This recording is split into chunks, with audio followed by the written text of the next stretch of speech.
Alright, you want to be Maestro? This is how you do it. Now, if you want to know how to unlock Maestro, the things you need to do to unlock him is all on screen right now. If you don't know how to do these things, look them up. I'm not going to tell you. Now, for the build, I have the builder link. People can builder link in the description. You can just look at it.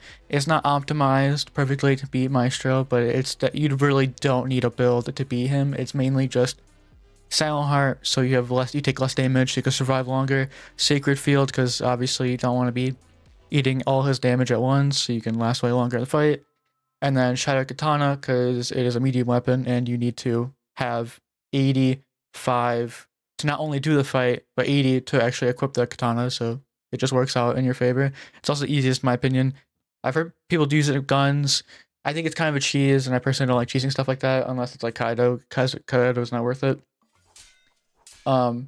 And besides the build, you can just look in the description and you can just check it out yourself, and you can change whatever you want about it. The strength doesn't really matter as much. I use high strength because it's extra pen, slightly more damage. Outside of that, it's perfectly fine to change it up however you will. I will say you need Ghost, and you do need the one talent from Intel that makes it you do more damage.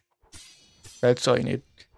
Outside of that, the build's mostly up to you, but as long as you have Silent Heart, Shattered Katana, you're fine. Now to actually fight him, he's a pretty easy boss, but more of it's like you get punished for making mistakes and you punish him for making mistakes, sort of. Now when he uses a mantra, for example, that makes him stand still and does like an AoE thing, you want to use Maikari for that. You never want to use Maikari just like out of nowhere. And you'll see like in the background right now of me just doing him, where I never use my Maikari randomly unless I'm just being weird, which usually I do it because like I'm used to fighting him at this point, so I rarely ever lose. But if you're just trying to learn to fight, wait until he uses a mantra where he has to stand still, and you can just punish him by using Manikari into a crit. Shadow Katana crit will be fine. Any crit, for that matter, works, I'm pretty sure. So you use Manikari into the crit, you do a bunch of damage. There you go. Now, if you use Manikari and he starts, like, parrying all of the, parrying Manikari pretty much, you want to block or try to parry after that, because he will punish you for doing that. Same thing as making any mistakes. Like if you swing randomly in the air, he will wait until you like just swing in the air, and once you complete it, he'll start attacking you, so you can't parry it. Or he'll be like mid-swing, you know, let's start attacking you. It's pretty much, it's like Enforcer, but instead of parry trading, it's a punish trade. As long as you know not to set yourself up for a punish, you're pretty much chilling the whole fight. For like, so there's like a thing he does too, where sometimes he goes on the wall and he won't do anything and it's stuck there. You can just wait until he uses the teleport ankle cutter. You could punish him for like that. You could just parry it and then go into another tag. And I'm going to show this right now on screen. So if you actually see here, when you start hitting him a bunch, like, and you can't like parry it or get out of it or vent, you can actually jump into the air and go for an aerial attack into another one. And you can just keep doing it like back to back. And it pretty sure goes up to 3 times. I've gone 4 times. I think that was just lucky, and usually he starts parrying after that. Now, people tell you to go for a posture break build. Highly advise against it. Once you posture break him, you get 1 or 2 hits in, and he instantly starts doing like... He starts parrying, pretty much, and the whole point of the posture break is pretty much pointless unless you're using mantras. You do like a combo into that.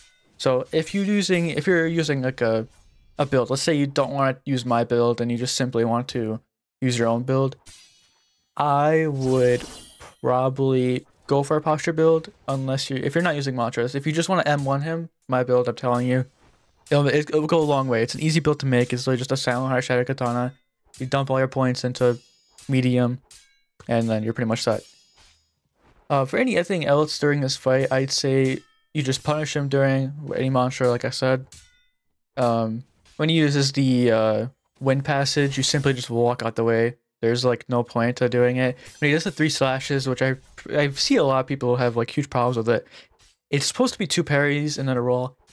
If you really want to, you can just walk backwards and roll, or like walk backwards and roll. And if you get out of the way, he can't hit you because his range is not that far.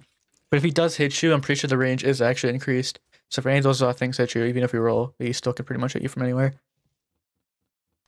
And then for the jump, like down, you're supposed to parry it. You can roll pretty much all his attacks. You can roll all his attacks. There's nothing like you can't not roll. With that in mind, if you're just starting, like if you're clicking on this video, by the way, if you're clicking this video, just to learn how to fight Maestro because you got into that arena with him and you were like, wow, this guy's really hard or something like that. Roll everything. Just roll everything until you start seeing like the patterns and you can start trying to parry it.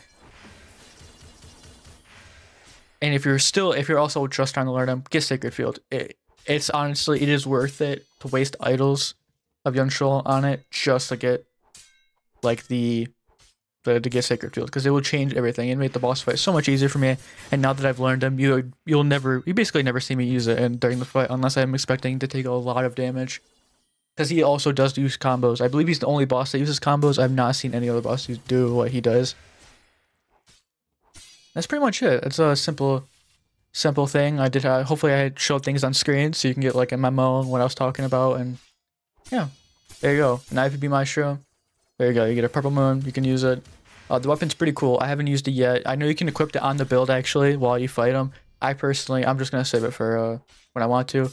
Found this video helpful. Leave a like, subscribe. I might make more, who knows. If you have any things you want me to talk about in the comments, just comment and I'll respond and tell you what. Like if you have a question or if you want me to make a new video on something else, comment. Alright, have a good day.